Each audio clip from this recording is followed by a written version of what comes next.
তৃণমূলের একের পর এক নেতার বিরুদ্ধে নানা রকম দুর্নীতির অভিযোগ। আর এবার অতীন ঘোষ, তার মেয়ে এবং জামাইকে তলব করা হয়েছে। 26শে জুন তাদেরকে তলব করা হয়েছে এবং তাদের বিরুদ্ধে জমি জালিয়াতি, বাড়ি জমি জালিয়াতির অভিযোগ রয়েছে। সেই মামলায় তলব পুলিশের। অতীন, তার মেয়ে প্রিয়দর্শিনী এবং তার জামাইকে তলব করা হয়েছে পুলিশের তরফে। ব্যাংক কর্তৃপক্ষের সঙ্গে ইতিমধ্যে যোগাযোগ করেছে পুলিশ। ঠিক কি অভিযোগ, কি ধরনের জালিয়াতির সঙ্গে তারা যুক্ত বলে অভিযোগ, জানবো। অনুপ প্রতিনিধি রয়েছেন সঙ্গে। অনুপ, ইতিমধ্যে বাড়ি এবং জমি জালিয়াতি মামলা, এক্ষেত্রে অতীন ঘোষ, প্রাক্তন ডেপুটি মেয়র কলকাতা পৌরসভা, তার অতীন ঘোষকে যেমন তলব করা হচ্ছে, তার মেয়ে প্রিয়দর্শিনী ঘোষ, অন্যদিকে জামাই, তিনজনকে ইতিমধ্যেই তলব করা হচ্ছে বিধাননগর উত্তর থানা পুলিশের পক্ষ থেকে।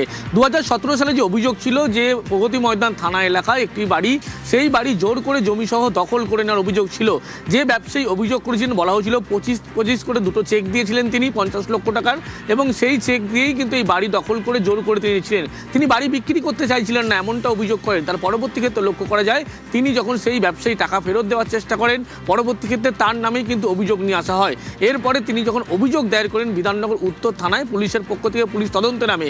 ব্যাংক কর্তৃপক্ষ থেকে শুরু করে একাধিক ব্যক্তির সঙ্গে পুলিশ যখন কথা বলে এবং সেক্ষেত্রে জানতে পারে যে অতীন ঘোষ এই বাড়ি কিন্তু জোর করে দখল করার চেষ্টা করেছিলেন। ভয় দেখানো হয়েছিল, বাড়িতে চড়াও হয়েছিল এবং হুমকি দেওয়া হয়েছিল। গোটা এই বিষয় যখন পুলিশের কাছে স্পষ্ট হয়, এর পরবর্তী ক্ষেত্রে লক্ষ্য করা যায় পুলিশের পক্ষ থেকে অতীন ঘোষ, প্রাক্তন ডেপুটি মেয়র, ইতিমধ্যে তাকে তলব করা হয়েছে। তার মেয়ে প্রিয়দর্শিনী ঘোষ, তাকেও তলব করা হয়েছে। তার জামাই, তাকেও তলব করা হয়েছে। 26 তারিখ সকাল 11টার মধ্যে বিধাননগর উত্তর থানায় হাজিরা দিতে বলা হয়েছে, তাই জিজ্ঞাসাবাদ করা হবে। তার কারণ এই যে 3 থেকে 4 কোটি টাকা বাড়ির যে মূল্য, সেই বাড়ি মাত্র 50 লক্ষ টাকায় জোর করে নিয়ে হাতিয়ে নেওয়ার অভিযোগ ছিল। এবং এরপরেই উত্তর থানায় অভিযোগের পরিপ্রেক্ষিতে তলব করা হলো এবং পুলিশের পক্ষ থেকে গোটা জিজ্ঞাসাবাদ প্রক্রিয়া করা হবে আগামী 26 তারিখ সকাল 11টায়। এমনটাই বিধাননগর পুলিশ সূত্রপাত খবর।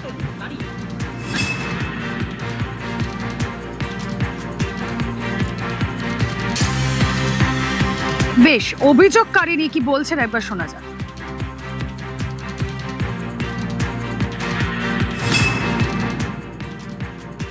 তারা জোর করে আমার থেকে আগে অনেক চাপ সৃষ্টি করে বাড়ি ওদেরকে দেওয়ার জন্য। অতীন ঘোষ, ওনার মেয়ে প্রিয়দর্শিনী ঘোষ বাবা, তার হাজবেন্ড, পার্টির লোক এনে আমাদেরকে ভয় দেখিয়ে বাড়িতে একটা এগ্রিমেন্ট সাইন করে নিয়ে চলে যান।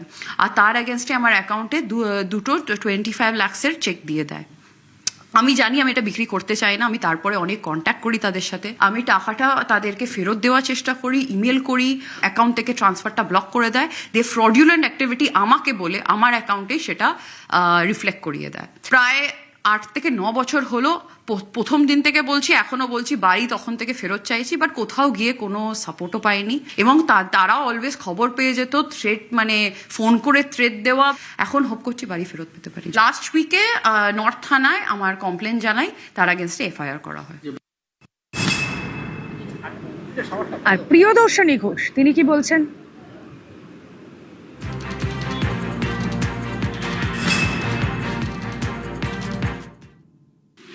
কমলিনী পল, যিনি অ্যালিজেড ওনার অফ দ্য প্রপার্টি বা অ্যালিজেড ওনার অফ দি সোভরানি হোটেল, তিনি সর্বৈব মিথ্যে কথা বলছেন।